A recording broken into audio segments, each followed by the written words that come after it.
Hey everybody, listen up. I got mega huge news. Meat Eater Live is heading back out on the road. That's right. Join me and the crew. Clay Newcomb, Cal, Yanni, Spencer's going to be there. Phil the Engineer's going to be there. Meat Eater Live, headed back out. Now, when you get every ticket, okay, every ticket you buy, you get a signed copy of our new Meat Eater Outdoor Cookbook. This tour is celebrating the release of the book. Buy a ticket, get a signed copy, Meat Eater Outdoor Cookbook, wild game recipes for the grill, smoker, camp stove, and campfire, which I'll point out is a $38 value. Here's where we're going to go. April 23rd, the Mesa Arts Center in Mesa, Arizona. April 24, the Balboa Theater in San Diego. April 25, the Grove in Anaheim, California. April 27, the Crest Theater in Sacramento. April 29, the Union in Salt Lake City. April 30, the Egyptian in Boise. May 1, the Wilma Theater in Missoula. May 2, the Bing Crosby Theater in Spokane, Washington. May 4, Revolution Hall in Portland, Oregon. And May 5, the last day of the tour, Pantages Theater in Tacoma, Washington. For tickets and more information, visit the events page at themeateater.com. Hope to see you at the show. Hey, this is Tyler. And this is KC. And you're listening to The Element Podcast.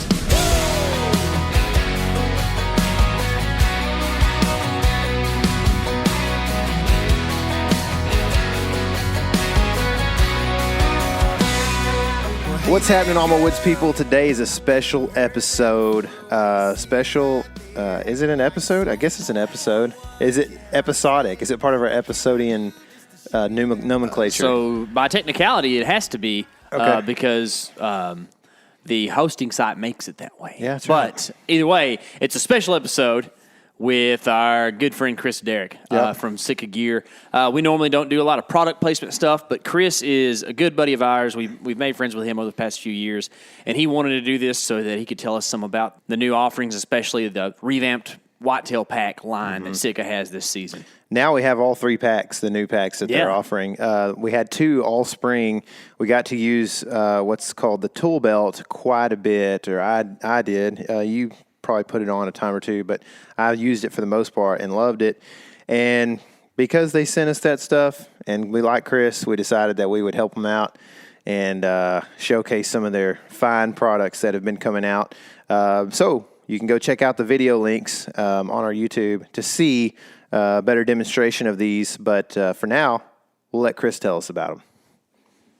All right, so now on the phone, we've got Chris Derrick from Sitka Gear. Chris, this is your second time on the podcast, is that right? I believe so. Yeah, so we actually got to do an in-person interview with you there at the headquarters when we were in Bozeman a couple of years ago, and that was a trip. And so we've been actually off-air talking, and you have got some connections to grizzly bears, and so we were up there in Bozeman, and we have a buddy that actually used to work at Sitka, and we stopped by to see him, and he was like, "Do you guys have bear spray?" And we were like, "No, we were maybe going to get some if we went into the mountains, you know." And he was like, "Dude, they're like grizzlies pretty much in town." And he was like, he walks back to his desk and he grabs like a 44 mag and hands it to us, or whatever it was, a 45, I think it was what it was. But he like hands it to us and goes, you know, just get it back to me when you can. At that point, we were like, we got to get some bear spray. But anyway, all that, I guess I can just go a different direction here. How's your summer going, man?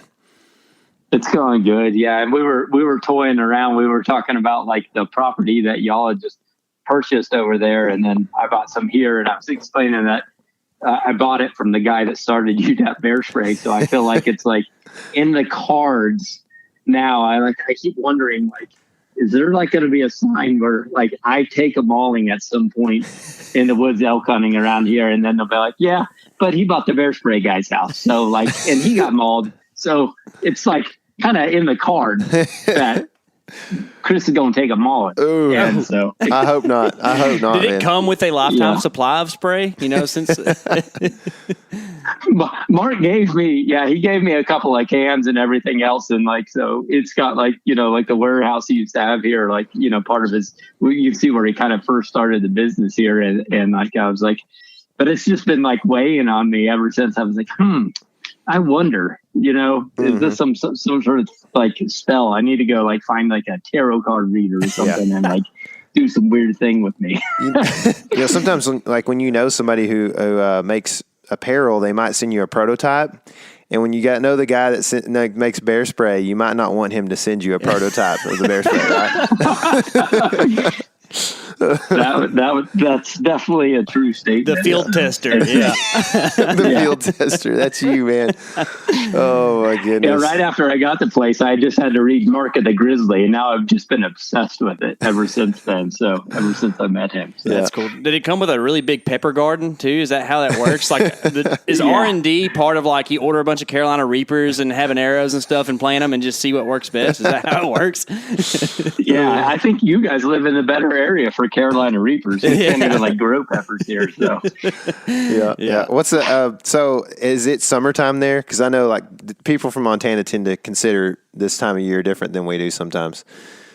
Yeah, it's the rainy months. So we got 2 more weeks, and then God turns the faucet off, and then it turns dry, and then we got smoke season for a while, and then but winter, we get little dashes of summer. Last week was cold, and then it was hailing on me yesterday while we were hiking. So we went out for Father's Day, and we were up in the mountains hiking, and started hailing on us. So kind of like a mix of grapple and hail. So it can happen 12 months of the year here. So yeah, we were there when we met with you. Actually, that time we were there in early August, and it snowed. We floated the Yellowstone River and fished, and there was snow all over the mountains around the Yellowstone River. So it's pretty scary when you start thinking about going into the mountains and doing an overnight trip there around Bozeman. Sometimes you got to be Grizzlies prepared. Or otherwise, Grizzlies, snow. For a Texan, that is just. Daunting. That's daunting. Can we please get a water box All the instead? Southern boys, we come here. It's an eye-opening experience. It's a different world, Yeah, for sure, man. That's cool. So you did you do some fishing for Father's Day? Yeah, we did a little bit. My son, I guess you saw the picture. But Yep. That kid could fish. If I let him, he'd probably never do school. If he could hunt and fish all day long, I think he would for the rest of his life. So I think I'm going to turn him into a fishing guide and a hunting guide when he gets older, because that's all he seems to care about. Yep, that was me when I was little. Proud. Yeah. Oh yeah, man. Yeah. That's that. He's got his priorities in the right place, and you just got to make sure he does a little homework here and there. That's how Tyler and I both were. Oh, I hated it. I hated homework. You probably were better at homework than me because you're a much smarter guy. No, that remains to be seen. More improvement. I don't know. You guys are constantly innovating and that kind of thing. I know that's this is one thing that Casey and I come up against, and we talked about this recently on a podcast. But the creativity is not an easy thing. It's actually really tough to come up with something out of thin air, right? And I know you. And this is something that's very effective at being a help towards creativity, but having a team and that kind of thing is a big part of it. And you guys are releasing a bunch of new stuff this year, different features, that kind of thing. But you work hard. I know you do, because you're a tough guy to get in touch with sometimes. And, you ignore my calls and my texts.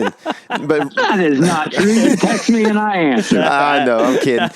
Anyway, but how are you able to compile enough information to just keep improving on what could be the best whitetail apparel out there? Part of it is just, you guys, for example, send feedback when you see stuff and say what you like and you don't like. And then we have a whole group of folks that test and give us feedback. So that's one way you get it. But sometimes too, you just got to look for the problem, because people can't either express or maybe don't know it. Like, none of us knew we needed like an iPhone, for example, until we had it, and so those are always the hardest things to find. But, people are all the time. One of the easiest ways to get it is you just like, so-and-so, sent me a text, and like, I kind of jot it down. And if you start to see common themes, then you're like, okay, that's, yeah. Okay, just making sure. Usually. I'm kidding with you, man. I'm giving you a hard time. I don't think I've ever texted you that you haven't texted me back. So that's true. Everybody's going to think I'm flaky because of you, but I'm not flaky. No, he's not. Chris is a great guy. That's why we're on the phone with him right now. And like I said, that being able to reach out to all these different people, I think, you told us a story earlier off air about how somebody had called into the support there at Sitka and ended up being like part of the development of a different piece of apparel. Is that right? Do you see that happen a lot there? Yeah, every once in a while, like for example, we had a consumer by the name of Marie email customer service, complained about, like, we were doing some work on the new Fanatic updates, and just said, hey, we face this problem. We can't leave to use the restroom out of the tree stand like guys can. And so she actually became a part of the team, and a group of women came together to solve that problem. So the new Fanatic has like a release system compatible for like Go Girl type devices or whatever. So now women don't have to get out of the stand just like men. We don't sell those devices, but they're out there in the market, and and they're compatible with it. So that's just one of the ways that, it's always kind of like weird talking about that, but that's like a real problem. Well, it's human anatomy, man. I mean, you guys are solving issues around that constantly, right? Yeah. So that's something in the new Fanatic. It's got all the quiet stuff that the men's did last year, some more warmth areas for women, just because of, the nature of cold nature and extra stuff that's built in there. And so now the women's Fanatic is got all the same features as the men's plus more. So now y'all just need to release the licensing to Elevated 2 for those Go-Go companies or whatever, and then do a collab over there or something. We'll pass. Okay, so y'all do have quite a bit of new stuff going to be hitting the lines this year. You talked about the women's Fanatic system, but like on a high level, what's been introduced or changed up a little bit? Yeah, maybe I'll sum it up front, and then we'll go into some details for the people that want to dig in on that. We've updated the Stratus. We've got a new like heavier weight insulation pant that's like a mid layer coming out called the Equinox Midi pant. And then the really big stuff around the men's this year too, or I guess it would be even unisex, but the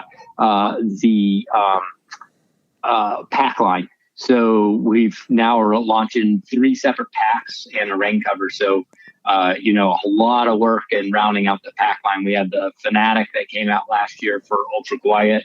We've got a large capacity pack. We've got a redo to the toolbox to make some things that are better, like the features I was talking about.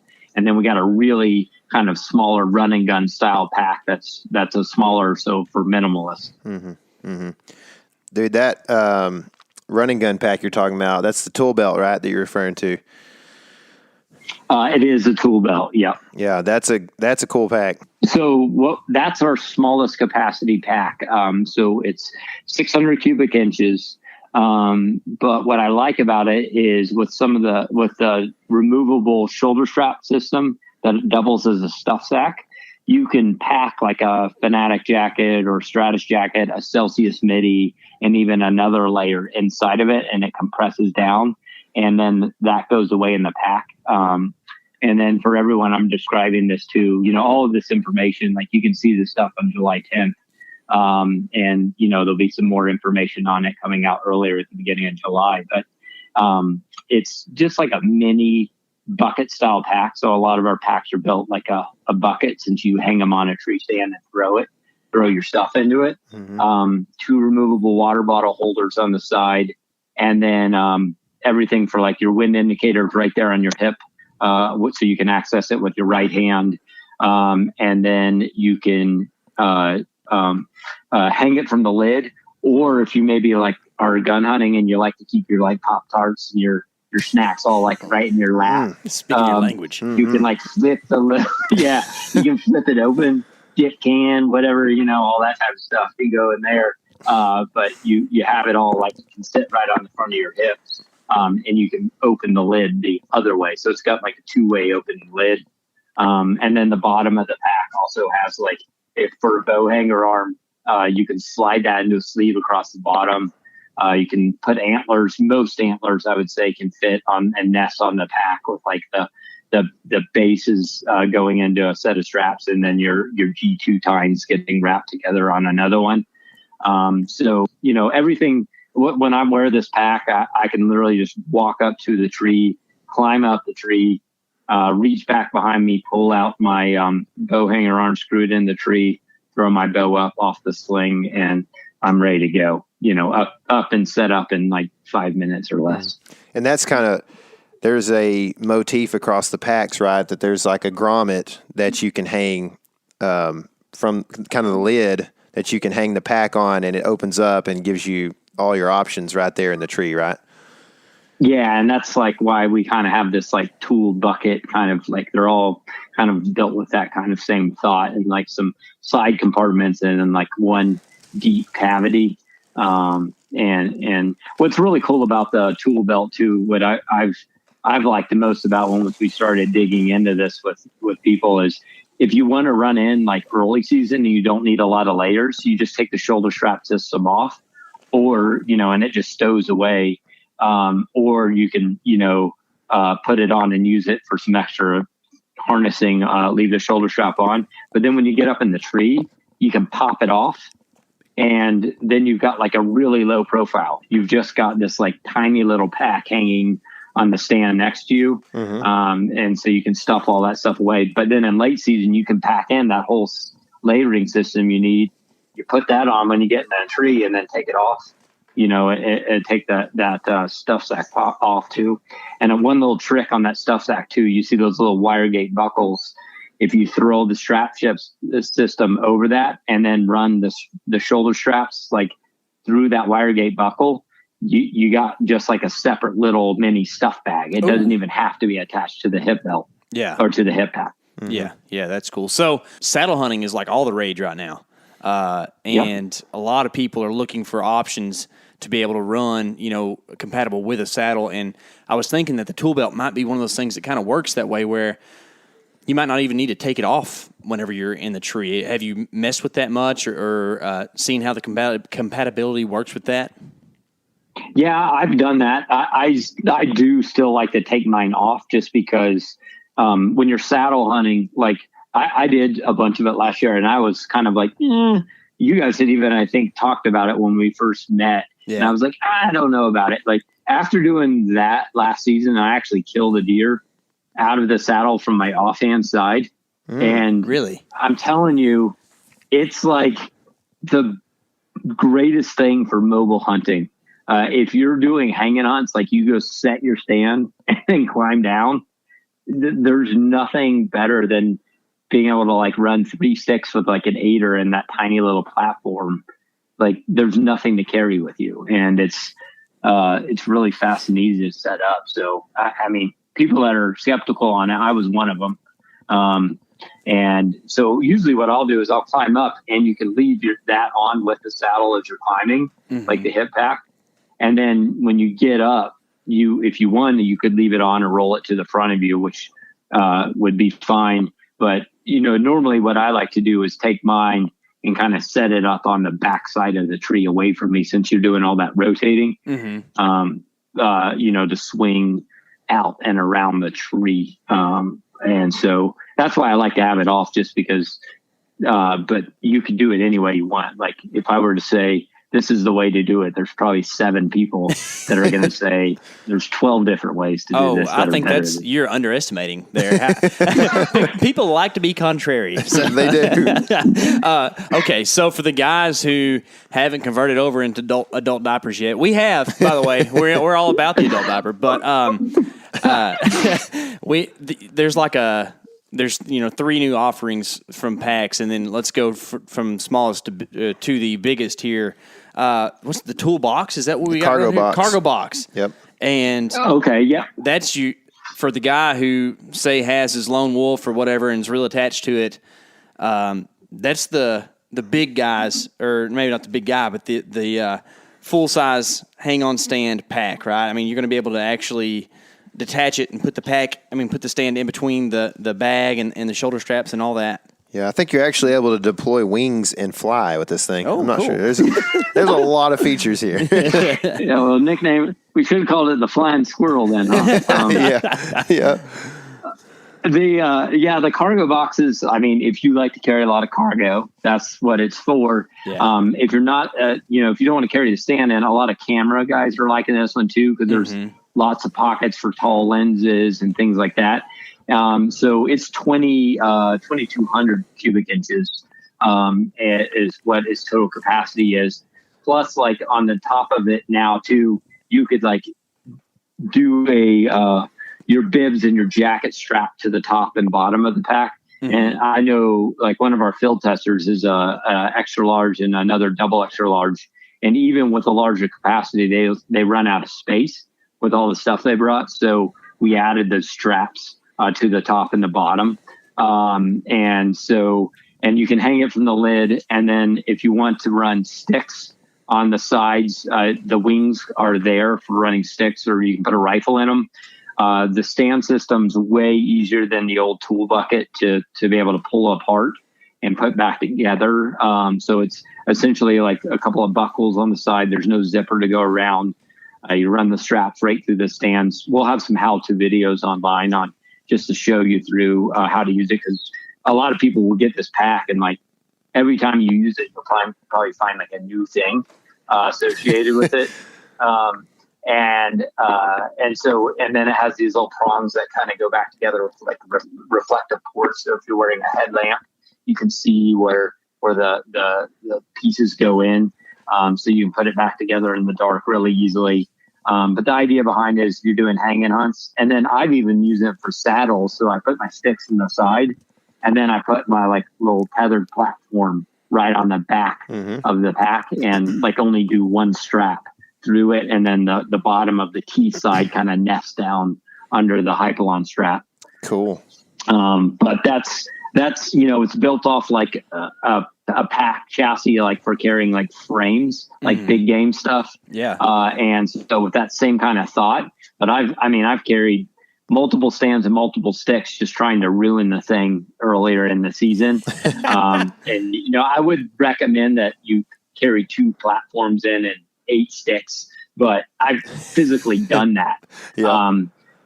Like I'm like, I got to use this. My buddy wants to hunt near me over a water, like a wallow for elk. And so like, I was like, I'll talk in 2 stands worse and 2 sets of sticks. Let's see how it goes. And up the mountain we went. So yeah, that's cool. So we actually had a guy who had some questions about the packs, and specifically he wanted to talk about the shoulder straps. He wanted to know if there's any changes to them, because he says the tool bucket frame is a little small for him and it puts a lot of weight on his shoulders and not as much on the waist belt. Yeah, so the waist belt is actually like a real, like we worked with pack designers that, they've been doing this for a long, long time. And they build, backpacks for, they used to own a backpack brand. Yeah. And so we built like the hip belt with like great padding, great ventilation. So in the back of the back now too, it's not one solid piece. There's like channels to channel air out. So you don't get as bad of a sweaty back if you're having to go. Everything's available on the right hand side. So your water bottle holder, everything that you need for right hand access is there for normal users. And then also the shouldering system has like load bearing straps. So those load bearing straps will go back up and grab the main compartment of the pack. But then when you're running a stand and the stand just becomes an additional frame, you can run them up through the stand. And then I prefer to attach them to back to the whole pack. And then like it lifts the whole load up. So these load bearing straps. So the order you go in is waist belt, center chest strap, shoulder straps, then load bearing straps. If you do that order when you put on a pack, it'll carry the load way better rather than going through another order. Always do that. Set your weight belt, set your shoulder straps and chest strap, then do your load bearing straps last. Gotcha. Cool. So have you used the pack for, because it's kind of designed with almost like a meat shelf look to it when you open it up. And I noticed that there's this kind of blaze orange elastic fabric piece that was in the pack. Is this pack designed to haul meat out, or is that just something that you could do with it? I want to say if you got creative, you could probably load some meat out with it. If with that sling's actually there to catch the bottom of the teeth. I've not personally done it yet. I have a goal of trying to do that this year, and actually I didn't think to actually do that and load the meat out with it. But if it can carry all that I carried, you'd have to get creative in how you did the strapping. You could probably do like a quarter, at a time, maybe a quarter in, the head and the back straps.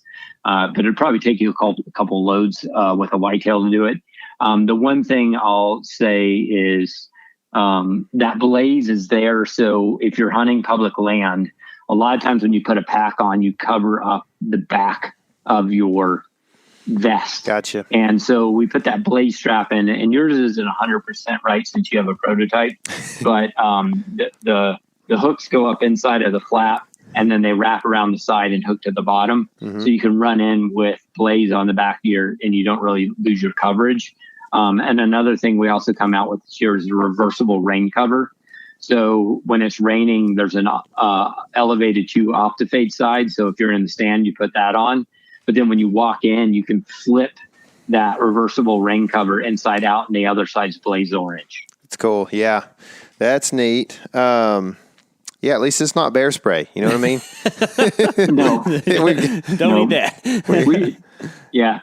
We have run and hide season. You guys have duck and cover on. So depending on. That's right. I think one of the big things about this pack is one of the claims to fame is how many pockets it has, right? And do you know how many pockets this thing has? It's 22. 22? I think is it? Yeah. 22 individual storage compartments. Yep. It's nice. Wow. And whenever you were using it, were you using all 22 pockets?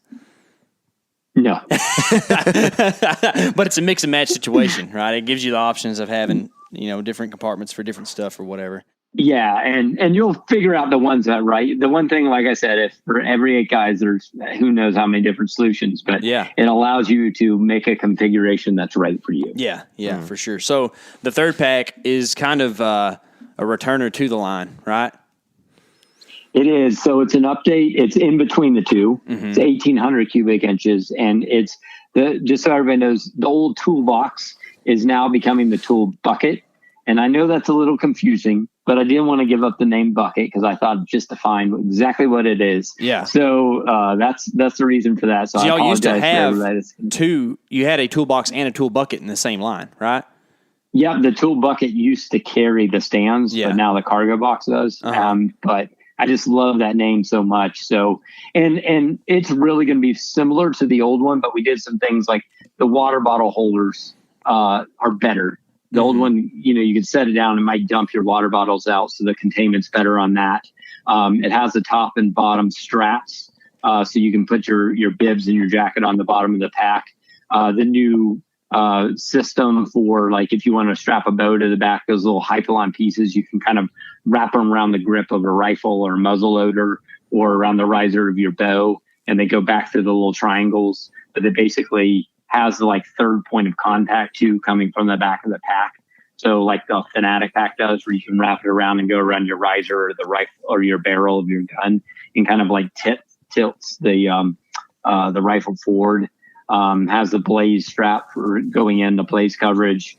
And now the front lid will either raise up or drop down. So like if you want like the old scoop design where you could lower it and kind of see what's inside of your pack, you could have that, or you can flip it back up and have a really deep compartment if you want to. So, and then if you flip the lid up now too, it's got optifade concealment on the entire lid. So it doesn't use that black mesh anymore. It uses all OptiFade mesh. So those are some of the changes, a lot of little improvements.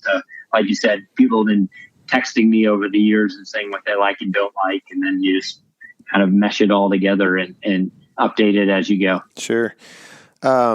So I guess it was a couple of years ago, actually, you guys kind of what your big project was, it seemed like, was to make the gear quieter. And it seems like you have spent a lot of time working with acoustic engineers probably over the last couple of years, but this time it's more about the hunter's hearing as opposed to the deer's, right? Correct. So we did redid the Stratus this year, and that product is really designed all about being versatile. The great thing about the Stratus is if it's like earlier in the season, and like especially for the region where you guys live in Texas, like the Stratus is probably, depending on how cold nature are, if you layer properly, you should be able to get through the entire season with it. Mm-hmm. And so one thing we wanted to do with the Stratus, it's great if you layer it over just a base layer earlier in the season when it starts to get cold. Then you can start to add your insulation and layers under it. If you take like a Celsius midi jacket and put it under the Stratus, I can go down into the teens with that. Mm-hmm. Maybe in the South, I could get down into the 20s comfortably with it just because of the humidity level. Mm-hmm. And so, but then it has a hood that's removable, and that's all for versatility because some people really love a hood, some people don't. I've always struggled wearing a hood in the stand, and the reason for that is when I put my hood up, I feel like I've lost the ability to hear what's coming around me. I feel like I've cut my ability down. I know a lot of people complain about that, even with like beanies, like I do this, or I never cover my ears, or I got one side flipped up if it's really cold, and then I'm flipping back and forth, just trying to leave myself some hearing. And so what the idea behind this with the Stratus was, how can we allow hunters to be able to hear deer coming while they're wearing a hood or a beanie? So we partnered with James Black, who's an acoustic engineer. He's like the guy, if you go into a concert venue, or if you have an office building and you want to understand what's going on with the sound or the acoustics, you'll hire a person like him. And he's also an instructor here at Montana State University.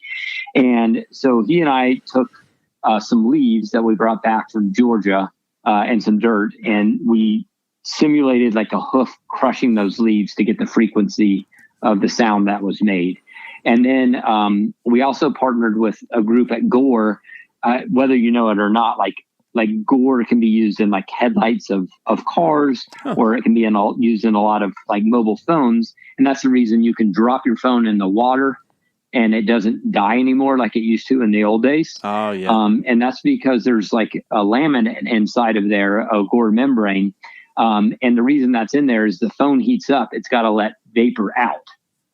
But if you drop it in water, it doesn't want to let the water in. So that's the reason it has that for transferring vapor inside of a phone or even headlights, because as they heat up, it's got to let vapor out. And so there's a group at Gore that their whole job is understanding end user hearing, because that's, there's lots of, phones that are sold with this and headphones that are sold with this technology. And so they want to understand what's going on. And so there's this thing called a head and torso simulator. If you look at like a BMW, a lot of times they'll set these inside of like a BMW so that they can understand what's going on in the acoustics of the car. So it's like a head, and the nickname for it is Mr. Hats, head and torso simulator, Mr. Hats. He's pretty funny looking too when you look at him. I'm surprised they put a nose on him.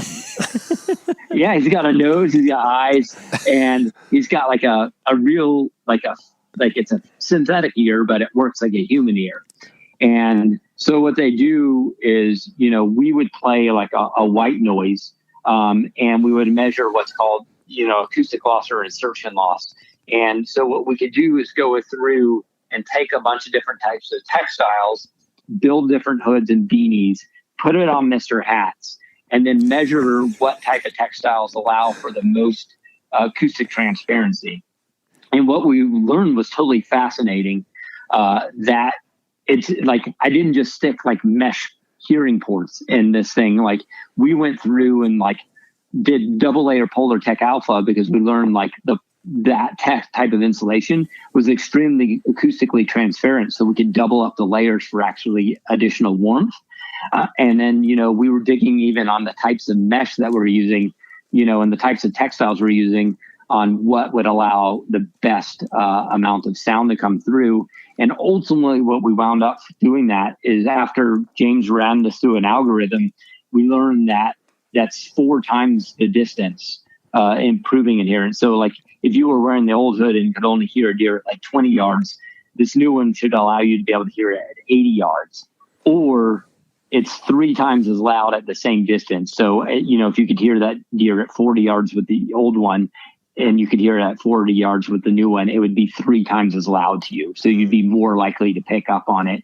And we've all had that, is it a squirrel? Is it, and you can kind of tell over time as you learn as a better hunter, the weight of it has a different noise, but that can make the difference. Because I've had deer come right under me, and before I could get up and set, like the shot opportunity, that shot window's gone. Yeah. And like, I'm like, dang it, and so this might allow you those extra couple of seconds. Yeah. Mm-hmm. What you're saying is you're trying to make it easier for guys to kill deer and look at their phone at the same time.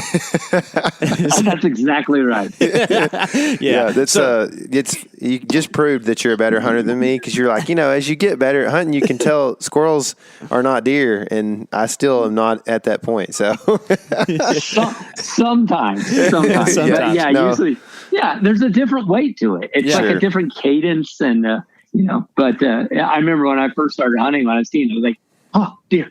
Oh, you'd always be like, oh, that's a gray squirrel. Well, and a couple of years ago, I actually, let's see, it was, not this year, but last year, I was in the, like, if it's brown, it's down kind of game late in the season. And I hear something early in the morning. And I'm at this creek crossing, like, if it's a deer, it's coming through right beside me. And I'm like, oh, that's definitely squirrels. And, of course, that happens. The same scenario you're talking about is like the deer's there, and you're all of a sudden not ready for the shot window and didn't get a shot. So, unfortunately, I did the wrong thing and mistaked a squirrel or a deer for a squirrel instead. That's what happens when your deer are small. They sound they squirrel size. That's true, yeah. Okay. That's southern deer. I'm from the area. You know that. I have a buddy that I remember we were in college and we were hunting, and this is the worst squirrel story, but we had like a target buck in there. We had nicknamed him Julio, and we were going after him. My buddy Keegan was in the stand, and there's a squirrel that just gets up and starts barking like relentlessly at him, and like, so Keegan would always carry one of the heads that's for squirrels, but basically judo tips. On the front of his, on one of his arrows in the clitoris, and like he's like, all right, this is the end of it. It's still legal squirrel season, but I'm gonna take the squirrel out. So he like draws back, shoots, hits the squirrel, just like laughing to himself, and then he looks over and Julio's standing at like 80 yards, looking at him. Oh no! He said he just like turned and exited his life forever, and we never killed that deer. We don't know what happened to him, but he was the only one to actually see him in the daylight. Like, he was just looking at me, just kind of like shook his head and like turned and like walked away. Like didn't even he didn't run away. He just kind of like, no, I'm out of range. I'm out of here slowly. And it's terrible, dude. Oh, that's funny, man. I have some similar stories like that over the years, but nobody really like wants to hear those too bad, because mine aren't as funny as that. It's just like I was like looking at my phone, or I was just laughing with my buddy, and then I turn around and there's a deer blowing at me. It can happen, man. And I guess that being able to hear better is a big part of it. Like, KC has really good ears, and so not just good looking, but also good at hearing. They're big, and so anyway, he's always like, man, you hear that? And I'm like, no. And then, a minute later I'll hear it or whatever. You've been involved in a few more rock concerts than I have. Though, yeah, so. that's probably that's the problem probably. But hearing's a big deal, man. It's a good way to pick up on a deer before it sees you, man. Especially because a lot of times you can, you can't necessarily see a deer unless it's in your view, but you can hear a deer from all different directions a lot of times. But I did have a question for you about Mr. Hats. I don't want you to get too political here, but do you think that people could learn a little bit from Mr. Hats these days? I mean, it seems like the guy knows, when to listen and not to speak. Well, my wife would tell you that. She would be like, you know what? I think if I talked to her about Mr. Hatch, she'd be like, I think you need to be a little bit more like Mr. Hatch and do a little more listening and a little less talking. I think a lot of people can learn from that for sure. Yeah. So I'm pretty excited about this whole aspect of, added hearing or whatever with the hood on because with the big ears comes cold ears, so you kind of want to be able to have your cake and eat it too there. But one of my big struggles, honestly, I don't actually wear a hood a lot of times. I'll usually go hoodless with a beanie. We call them toboggans down here, but I think that's a misnomer. Toboggans are actually like a sled or something, but that's what we call them. Yeah. I ran the same thing. I moved up north from the south, and I was like, oh yeah, toboggan. And they were like, that's a sled. Yeah. I was like, yeah, it's just no. I don't know why in the southern area, but we had grown up calling them toboggans. Mm-hmm. Yeah, maybe it's because you wear one when you're on a toboggan. Yeah. I don't know, but the problem I have is that when I turn my head, if I have a hood on, it's like I can't hear a thing while that motion is happening. It's like the whole time. Did y'all do anything as far as improvements or trying to make that be less of an issue?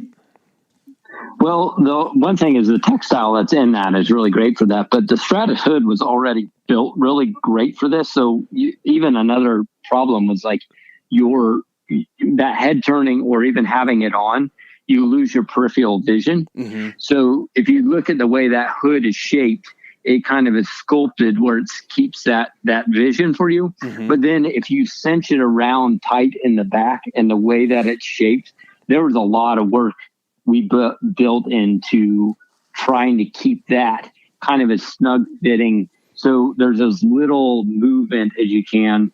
The textile can make a difference, but the act, there's not much you can do. It's like if your ear's turning and sliding across that textile, you're gonna hear things. Mm-hmm. And so that's why you want to do the best that you can for trying to minimize that movement or that sliding motion. Yeah. I think I had one of the original Stratus jackets, and there's some changes, at least to the ones that you sent us from what I had. So let's talk about it a little bit. This one's got the harness cover thing so that you can take the jacket on and off without having to remove your harness. Pretty much, it lets the thing run out. And then you also have the quiet snap button so you can take the hood on and off. Correct. And so the hood's removable. So people that just I think it's only about 30% of guys that I've interviewed have been a hood guy. Yeah. And so I think roughly 60 to 70% of people still take their hood off or don't put it on. I don't know if your kind of informal surveys have told you that, but then, let's survey the three of us and see who wears a hood. Yeah. And then not normally. Yeah. I'm not either. I wear one of those, not to steal the conversation here, but just real quick, I wear one of those, like the fishing guys wear that net gator. Yeah. Net gator or whatever, that kind of, but a thin one, and it works for me usually pretty well. Yeah. And I've found that's just, it's also personal preference, but the women's Fanatic, for example, has a hood. I asked and did some research on this, and it was literally close to 100%. Yeah. Oh, really? So, so that's why the hood is removable for people that don't want that. And the constant connects there. If you're wearing a shoulder, not the saddle folks, you won't even care about it being there, but we all wear shoulder mounted harness tethers at some point, for hunting. traditional tree stands, or we should be wearing a harness. And so, that was a personal pet project of mine, because I always found it very frustrating, even with like harness cords and jackets. I was still having to disconnect from the tree. And if I wanted to technically do it right, I had to throw my linements back around the tree. And so I know somebody that fell out of a tree and broke his neck and spent like several months in traction. And so for me, it's like, it can happen. And so that's why those are starting to get incorporated into, a lot of the jackets as well. And then there's one of our ambassadors, his name's Rick Maxon, and he was like coming to me, and he was basically saying, look, all your jackets like have like grunt tube holders in the cold weather season stuff, but I'm normally wearing Stratus right in the heat of the rut, and I don't have a place to keep my grunt tube. So that's why on the shoulder is like kind of a little really stretchy sleeve. And the idea behind that is, if you want to put your grunt tube right there on your shoulder, you can reach over and grunt on it. One little trick that I found on this too is, while you're at full draw, if you want to stop a deer and you're not comfortable doing you can just reach over while at full draw, grunt, stop the deer. And I've actually done it, and it does work. Cool. And so you can use that, so for people that don't want to grunt, yell hey, or whistle, you can grunt. Aim low, right? I have yelled at you. Yeah. That's better than the old, you remember that thing that they made that was like surgical tubing that hooked up to your grunt call? It's like 6 foot long. You know what I'm talking about? It's probably 15 years ago. They were advertising it for on outdoor TV, but it's like a tubing that you would run down inside your garment, and your grunt call would be like down here in your pocket, and you like kind of, move your head around and blow on it or whatever. So this is a much better system than that. Yeah. And like, you won't even notice it if you don't need it there. But it's nice to have a grunt tube sitting there and, just be able to reach over and hit it, and it's sitting there, but it's out of the way for when you don't need it. So, yeah, you guys have a lot of options, man. I can tell you put a lot into the design, man, and we appreciate that. We appreciate all the prototypes, man. It's cool to get this stuff and use it and check it out and put it to the test, man. And we're going to do some of that this fall for you. Where are you going to put these and other prototypes to the test this year? Well, we're going to see what this travel situation looks like. Yep. So Canada's gone, I think, but we'll see. I've got some local spots here in Montana. I'm going to try and do a drive hunt, but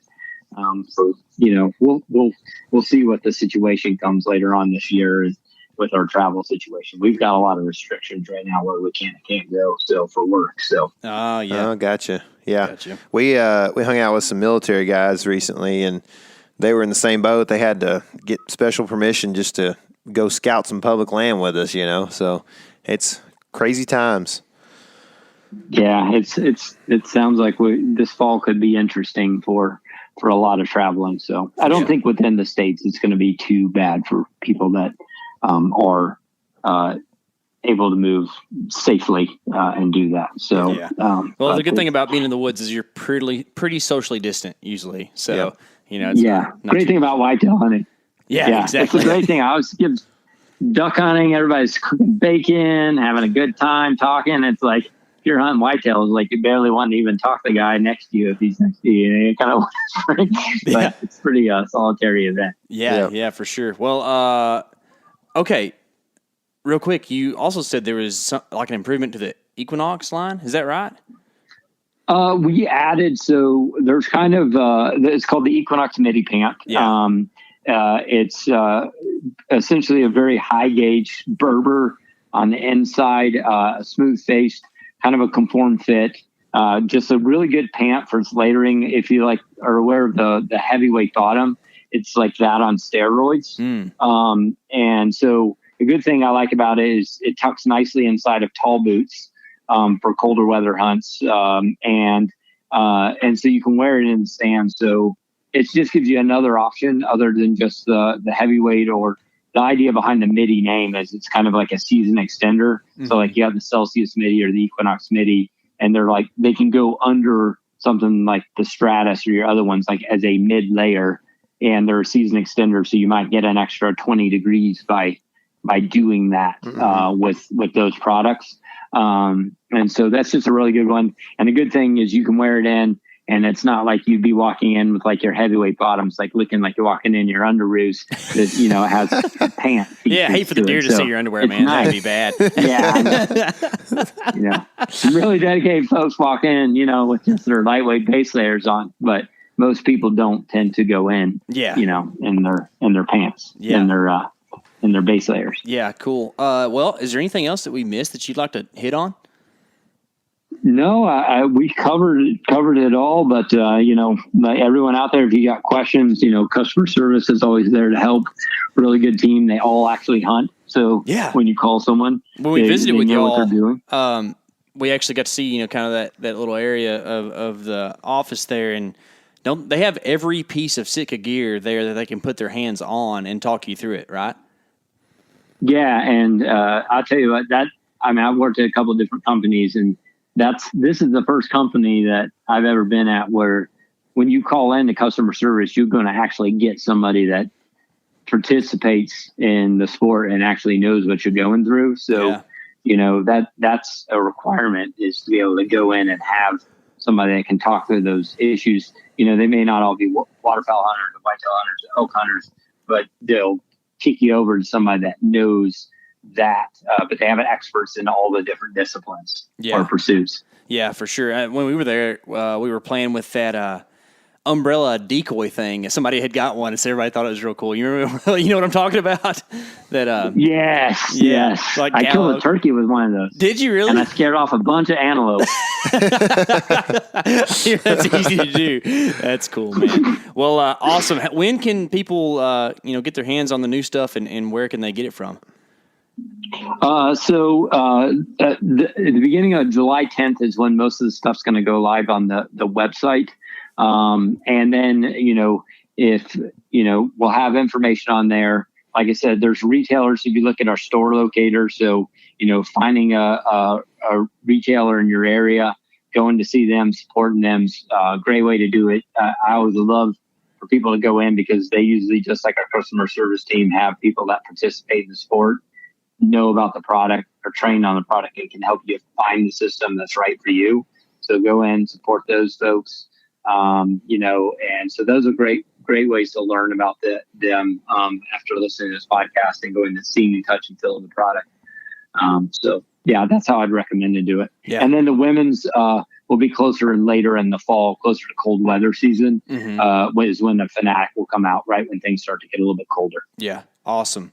Well, cool stuff, man. Chris, we appreciate your friendship and your positive attitude, and I know that's going to translate to the fall. No matter what COVID throws at us or whatever, man, you're gonna go out there and put some work in. So we appreciate the time, brother. Yeah. Well, thanks for having me on, and I wish y'all really good luck this season. I know y'all are going to get on some good deer. So. Oh yeah. Well, thanks, we appreciate it, man, and we'll stay in touch, dude. Thank y'all. All right. We'll talk to you later. Man, I always love talking to Chris Derrick. He's a lot of fun and super intelligent, so I always appreciate his time, and I appreciate him sending us those packs to try out. Guys, in the description below on this podcast, we're going to link to our YouTube channel to 3 videos that we've done all about the new packs that Sitka's offering this season.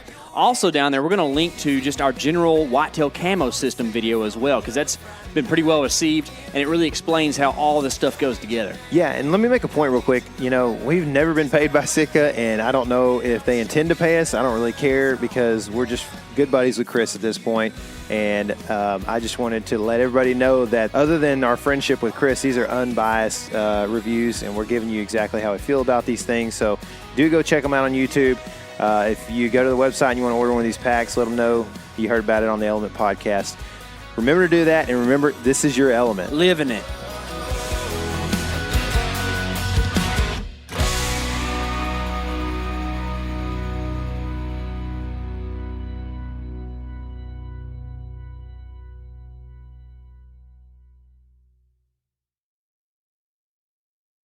Hey everybody, listen up. I got mega huge news. Meat Eater Live is heading back out on the road. That's right. Join me and the crew. Clay Newcomb, Cal, Yanni, Spencer's going to be there. Phil the engineer is going to be there. Meat Eater Live, headed back out. Now, when you get every ticket, okay, every ticket you buy, you get a signed copy of our new Meat Eater Outdoor Cookbook. This tour is celebrating the release of the book. Buy a ticket, get a signed copy, Meat Eater Outdoor Cookbook, wild game recipes for the grill, smoker, camp stove, and campfire, which I'll point out is a $38 value. Here's where we're going to go. April 23rd, the Mesa Arts Center in Mesa, Arizona. April 24, the Balboa Theater in San Diego. April 25, the Grove in Anaheim, California. April 27, the Crest Theater in Sacramento. April 29, the Union in Salt Lake City. April 30, the Egyptian in Boise. May 1, the Wilma Theater in Missoula. May 2, the Bing Crosby Theater in Spokane, Washington. May 4, Revolution Hall in Portland, Oregon. And May 5, the last day of the tour, Pantages Theater in Tacoma, Washington. For tickets and more information, visit the events page at themeateater.com. Hope to see you at the show.